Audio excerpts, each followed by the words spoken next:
Wena Wesilo, lalela Mntomnyama, 4 days ago I made a video and already ihleli ku 1.6 million views, isharewe about 5,000 people, inama likes, inama comment, isaviwe.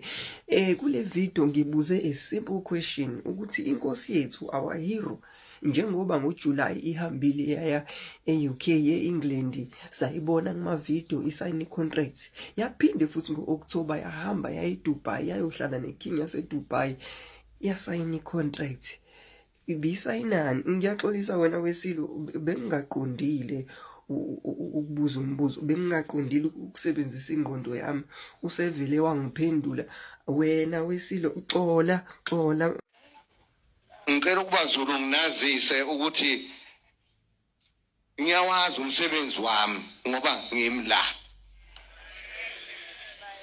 Ngeke futhi kubhlungu ukuthi kungasuka enye indoda izotshena mina ngomsebenzi wami ukuthi ngiwenze kanjani. Iyakwazi into ukuhlala lapha kunjani, ayifundelwa lento engihlezi kuyo. Ngeke uye esikoleni.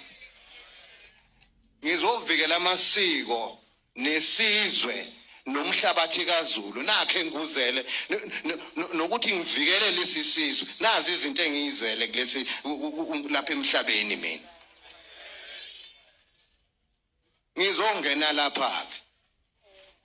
Bayekeni abahlasela umhlanga ngeindlela zabo eziningi, sizobabona labo.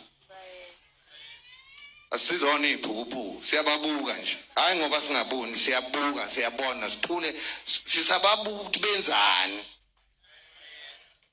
Okwesibili, weyintatheli angizile ukuzoyincengela mhlawumbe yini. Cha, ngiyacela makuza emasikweni alesi sizwe, khohlwa ngiyovikela lesi sizwe, anginandaba ukuthi ubani mina.